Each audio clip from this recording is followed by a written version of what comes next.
So this is going to be a little bit more of a rant. I feel like I have a unique perspective given that I'm fairly young, new to the industry, but I've also seen a good amount of success quickly in the span of just a couple of years.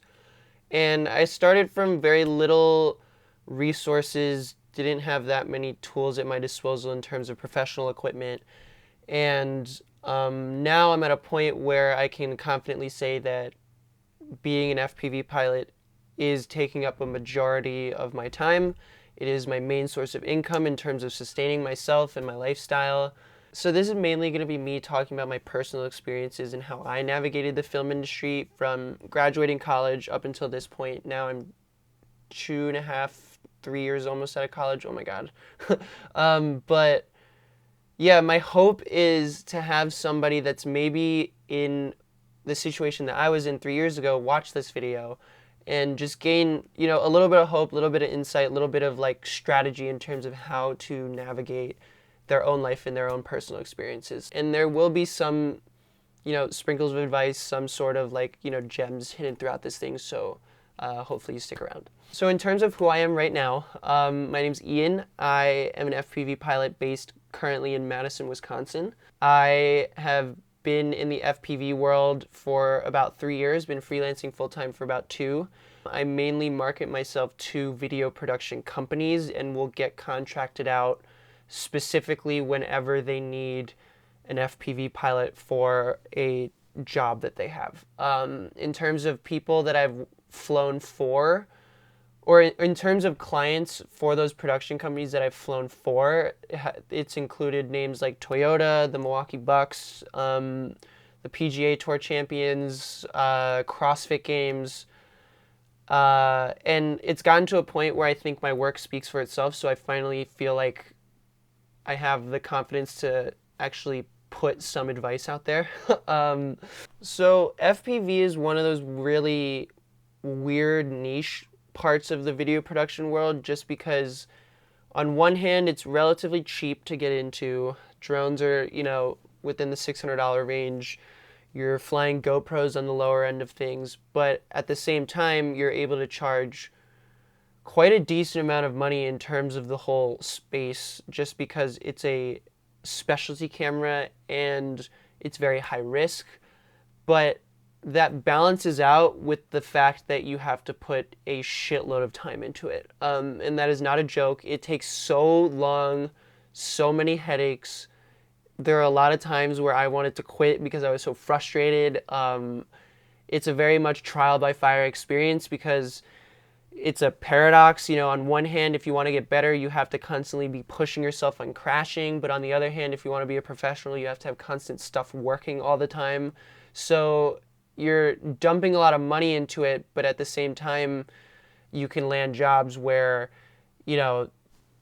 4 days of work can pay for your entire gear and then some, right? So it's like, it's also one of those things where it doesn't fit in every production. It's not like you're a DP where you're literally a part of every single shot. A lot of times you're only, or at least on the larger end, at least on the larger production side of things, a lot of the times you're only there for like 2 or 3 very dialed in shots. So you could be one of the highest paid people on set, but essentially do the least amount of work relatively in that day because, the production has other things to get. So if I were to boil it down to 2 categories in terms of like how success comes to be in this industry, I would say first one is your connections, and that's the most important. And then the second one is like your raw ability to get a good shot with an FPV drone.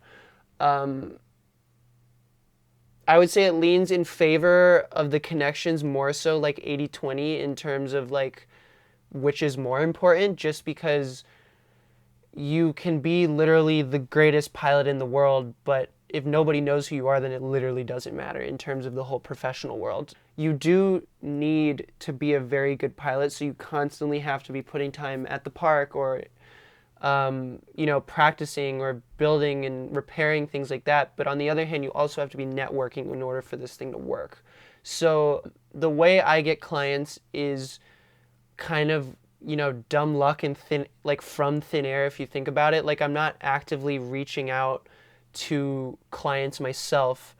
I'm essentially letting people on the production company side, or the directors or producers, I'm just letting them know that I exist as a person and that they can call me if for some reason they have a project where they need an FPV pilot. A great way that I found to do that was become a PA, a production assistant on commercial sets. Essentially, that's how you meet people and network, and you learn the foundations of what goes into a video production. You learn set etiquette, you learn who's who, you learn the ways that things work, like how camera department operates, how G&E operates, how to properly speak on a walkie, how to like navigate the whole world of the commercial space. When you're doing this stuff or trying to learn the whole FPV thing, it requires a lot of time and a lot of flexibility. And what's nice about being a PA is it's not a 9-to-5 job, but you can still make decent money depending on where you're at. At least in Wisconsin specifically, the going rate was like $250 for 12 hours, which isn't terrible in terms of an entry-level job. And then on top of that, you don't need a college education. You don't need any expertise whatsoever in the field. All you really need is like a reliable car and a good attitude, and you show up on time and you don't screw up, and then you'll get called back again. And then while you're doing that, you can talk with people that are living the life of being in the industry. You can chat their ear off. You can show them in person, like, hey, look at this FPV clip that I have like on my phone, because a common question to PAs is like, oh, what do you want to do? Because nobody wants to PA. So it's like, oh, do you want to direct? Oh, do you want to shoot? Oh, do you want to do this? And if you respond like and identify like, yo, I want to be the FPV guy, if that happens on enough sets, then the ball just kind of rolls. And it takes a lot of time. You have to be really patient. I struggled with being patient a lot of times because I wanted to move very quickly. But yeah, being a PA is a great way to just build connections, because you're in the thick of it, and you get a variety of, you get a taste to what it's actually like to be in the freelance world. It's not easy. It's really hard to kind of describe the lifestyle, because you don't really know when your next job is. You don't really have any sort of stability whatsoever. And it takes a lot of mental strength to actually do those things, and it takes a lot of being your own boss to like actively go out and make connections and find new work. In my experience, personally, in Wisconsin, because Giannis, he's one of the best basketball players in the NBA. He plays for the Milwaukee Bucks. Because he is in Wisconsin, a lot of very large brands will come to Wisconsin to shoot a commercial around him specifically. So like, I was able to get experience on sets as large as 70 people and 100 extras and stuff. And just being in that situation, you kind of understand what it's like in the production world a lot better than it would be just like hitting up mom and pop shops and being like, hey, can I fly this drone around for $200. Like, in terms of long-term success, you kind of have to think like, what is going to be worth my time more. And so at least that was the way that I kind of dealt with it. Because then you have to ask yourself, at least in my case, like, I knew that I wanted to be an FPV pilot on those larger sets. So like, you have to be ready to the point where it's not weird that you're just in that set environment. And so being a PA is a great way to just get comfortable with interacting with how the set environment works. And the way that I became a PA in the first place was actually just, it wasn't any secret thing. I feel like it was very straightforward. There was pretty much a local networking event on Zoom during the pandemic, and 4 people were talking about their lives in the industry, and they were giving advice about how to navigate everything. and one of them happened to be a production coordinator for larger sets. And so afterwards I emailed him and was like, hey, my name's Ian, would love to work on a set one day with you. I'll do anything, PA, like grip, whatever. Let me know. We were talking over email. He actually gave me a book. It was like how to be a good PA. And then I read it. And then one day he was like, hey, there's a big set tomorrow. Can you make it? And I was like, yeah, sure. And then call time was like 4 a.m. And then ended up being a 16-hour day, and the rest was history. I essentially didn't screw up on that job, and then just like kept getting called back for more stuff. So yeah, just like find local networking events in your area if you're wondering how to become a PA, how to get into the commercial space, because essentially in every city with a population of over like 100,000 people, you're going to find, some sort of video production network, and that is how you build it. And that kind of leads me in, one thing I hope is getting across is that social media isn't really a factor in any of this. I mean, it kind of is, but like it also isn't. And let me explain that a little better.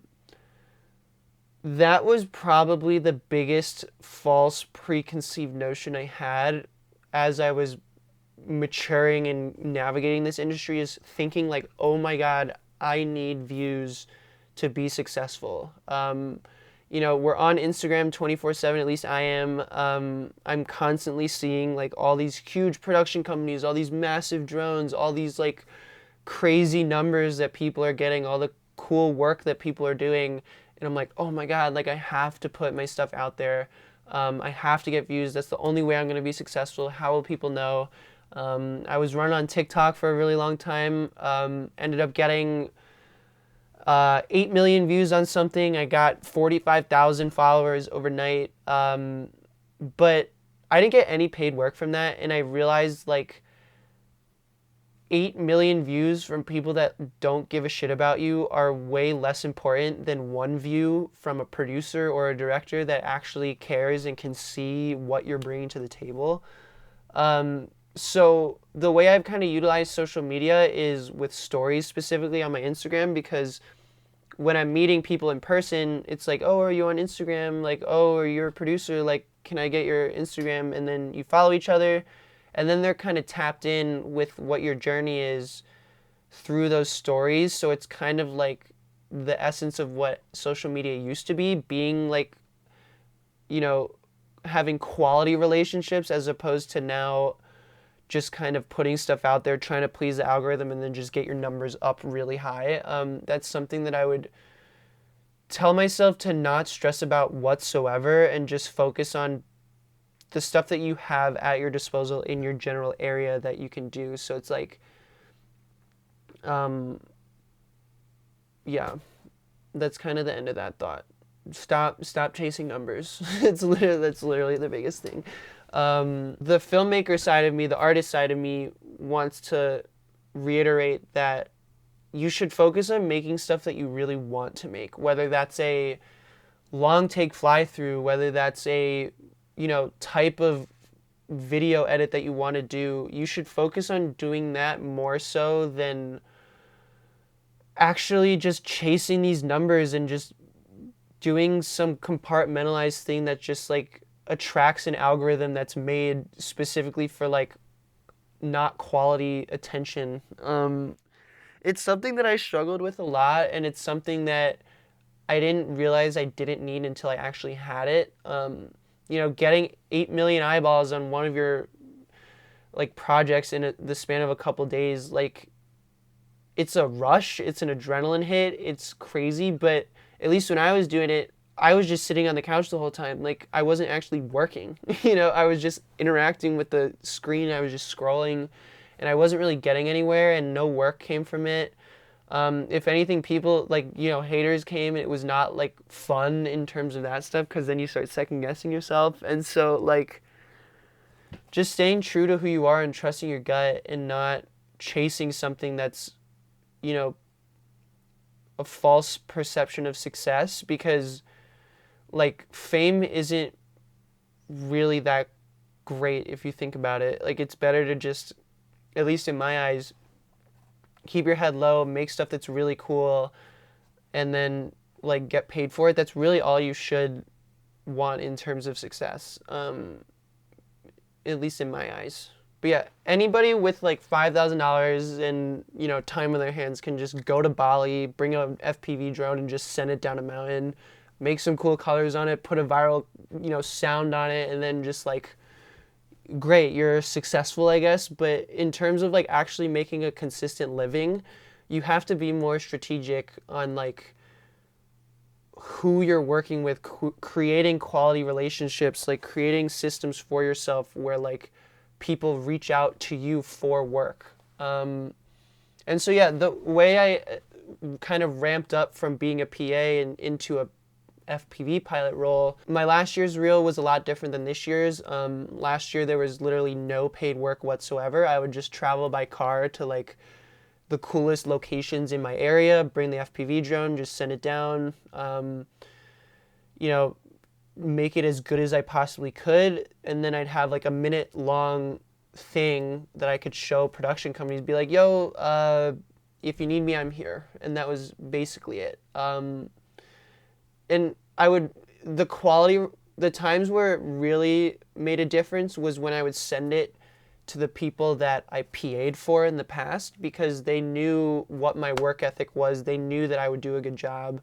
So even though I didn't have like paid work under my belt, they were kind of willing to bet on me because they knew that whatever I would do a good job at. And then, yeah, it just snowballs from there. There's no real like path, and it's a lot of just like putting yourself out there and hoping for the best. I know that's not something that you want to hear, but you kind of just have to hold on to the blind naiveness that it'll all work out. There have been months where I have zero work going into every single month. Like usually I don't have anything on my calendar. So that's something to kind of get used to, and that kind of keeps you on your toes. You have to keep constantly putting yourself out there, but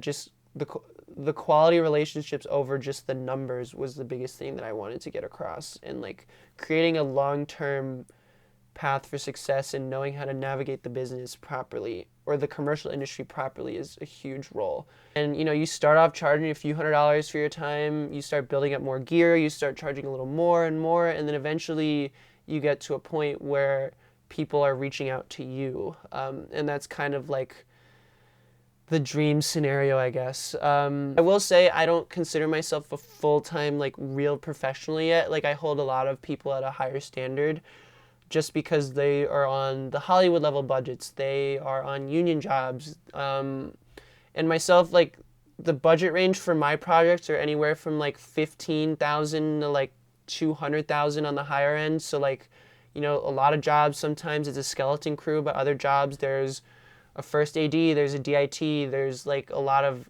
other sides of the production. Like I eventually want to get to the point where I'm flying Komodos for like every single job and stuff, but you have to start somewhere.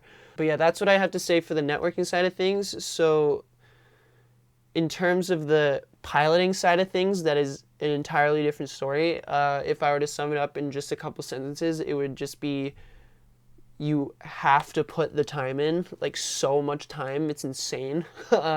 Because on one hand, you gotta, like, you either need a shitload of money so that you can buy drones and never build them ever, or you need a lot of time so that you can learn the ins and outs of every aspect of what goes into a drone, but then also go to the park, constantly fly, constantly getting better, constantly crashing, constantly repairing, researching. Like the R&D side of the FPV stuff is so much time and so much effort. And like eventually if you get to the cine lifter side of things, like it is so much more complicated than that also. I will say now is probably a great time to start getting into it because there's a lot more information out there than there was even just 3 years ago. But it does take so much time. At least in my experience, I had to kind of scheme and keep costs low just because, like, I'm not made of money. I don't have, savings. I'm literally right out of college. So it's, just a year or two ago, I was like really confidently starting to get comfortable with paying my own rent, right? One way that I found that was really beneficial to me was just like being smart on where I flew. So like finding a place with gaps where not a lot of people are at, where there's soft ground, a park instead of like a bando where there's a lot of concrete where you can break things. Um, having a good durable frame like an Apex for like the beater quad to like just toss around, and then have separate drones for like actual professional flying. Um, but in the like again, you either need a shitload of money or a shitload of time. And like in the beginning, I only had one drone and it was analog, and I would crash and it would take 3 weeks for a part to come in, and then it would take me like 4 days to figure out what to even do with that part. But now going through that, I'm seeing the benefits of just now being able to swap out an ESC, swap out a motor, like troubleshoot a flight controller issue, you know the difference between types of propellers, know how to properly fly at high angles versus low angles, things like that. Like, again, it goes back to slow and steady does win the race, where, you don't want to bite off more than you can chew, because the repercussions in the FPV world get very expensive very quickly, even though it's cheap per drone. Join Facebook groups.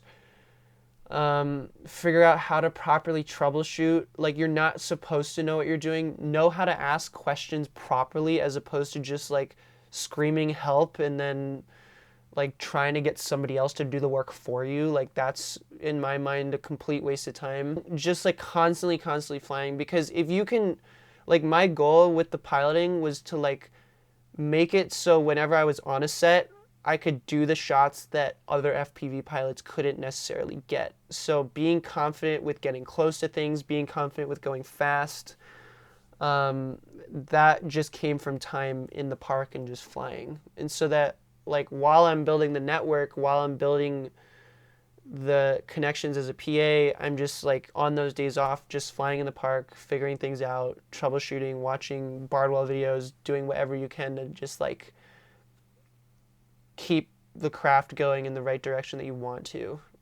When I say craft, like the expertise side of things. Then there's also the cinematography side. Like, you need to know how to properly expose an image, what the exact best settings are for each situation, knowing how to properly communicate with a director or a DP to figure out what their vision is. So like researching cinematography, like, theories and aspects and things like that are so crucial and important to this whole thing as well. Because when you're hired for a job, like, the production is looking to you for your expertise, and it's up to you. Like, it's your responsibility to like make the most out of that. And you could have, like, let's say 2 pilots do the same job. One of them that knows more about GoPro settings and the other is probably going to do better than that other guy, right? So, like, at least with me, going to the park and just testing out, like, oh, what does 24 at linear look like? What does 24 at wide look like? What does 60 look like? What does, like, ISO 800 look like in this situation? Just like knowing everything to a point where you don't have to think about it on set. It's just reaction and experience, so that when the time comes, you're not seen as a guy that's like fumbling the bag, figuring out what to do at the right moment. You just know. We talked about networking. We talked about the actual piloting side of things. Now I'd like to talk about sort of mindset, because you do have to do so much work for free. It is not even funny. Like, an unbelievable amount of work.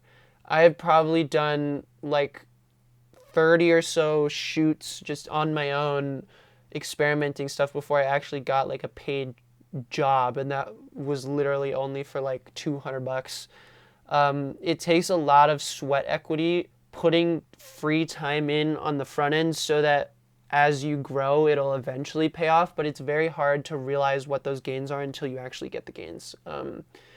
And what's nice, at least what I saw in FPV, it was always fun. So like, if my buddy had a cabin up north and he had a car and it was in the middle of the roads in the middle of nowhere. It's like, yo, let's bring the drones. Like, let's shoot something. I did have a PA named Tyree just talk to me about how, like, if you're not booked, book yourself. I thought that was like a really good saying, just because, you know, when you're freelance, you could either, you know, do nothing for a day and nobody's going to stop you doing that, or you can make something out of a day and go shoot something, right? So it's up to you to just like be on top of yourself and be like, yo, maybe today, like, I'm not feeling that great, but how can I turn what I have at my disposal, friends, like ideas, situations, like things that my friends have, like how can I turn that into something that looks cool with like drones that I have? And just being creative in that way. For me, it was just a lot of going into the middle of nowhere and following cars. And then eventually you have something to show somebody, because like it's one thing for me to say that I fly drones, but it's another thing for me to show somebody actually like the work that I do. So you have to be able to like show people how good your stuff is, and the only way you're going to be able to do that is to actually shoot stuff. And at first it will be free, but you have to just like keep doing the free stuff, and eventually if you make stuff that's objectively good, people will notice. Another thing I want to talk about is just like not doing this stuff alone. You do need to find like-minded people, hopefully in your area, that want to do the things that you do and like have a same, you know, idea or mindset for the things that can be done. In my case, two of my like core dudes are Eric and Logan. They just help me in terms of bouncing ideas off of them, build things or like build techniques, but they're both very good pilots. They both know the technical side of what FPV is. And so when you're growing with multiple people, it's like you triple, like, you know, let's say I have stuff on my feed and I want to share it with Eric because he's more on the R&D side of things and I'm more on the creative side of things. It's like, oh, let me show this cool video that I saw about this like sick bike spec commercial or something. And he sends this other thing about like, yo, this is a crazy, like really good 3D printed part that we can put on this frame. Like, let's print it, see what happens. Like, let's make an antenna mount, something like that. But like feeding off of each other so that you can grow almost like at double or triple the speed is so key. The saying goes like, when it rains it pours. So if I'm super busy, like there will be some months where I literally have no free time. It is like a tremendous high on like a bell curve. Like that could just stop at any point, and then you can go from literally working 120-hour weeks to working a 0-hour week the next week. And if you like, it takes a lot of getting used to, and it takes a lot of trust in yourself to figure that out. But like, I'd be lying if it's not stressful in the slightest, like especially when you're first starting out. Like you have no idea where your next check is going to come from. You have no idea how you're going to pay for certain things. You have to keep costs low because, you know, sometimes it takes 30 days to get paid for a certain job. I've had times where it takes months for me to get paid for certain jobs. Like it's just one of those things where because you're on your own, there's literally no, it's kind of like the Wild West. There's no rules. And so it keeps you on your toes. It's like a healthy amount of uncomfortability, but that uncomfortability can get very taxing mentally at times. You know, there were parts of my life where, you know, depression creeped in. There were parts of life where anxiety gets to be a lot, and it's just because you don't know what's going to happen.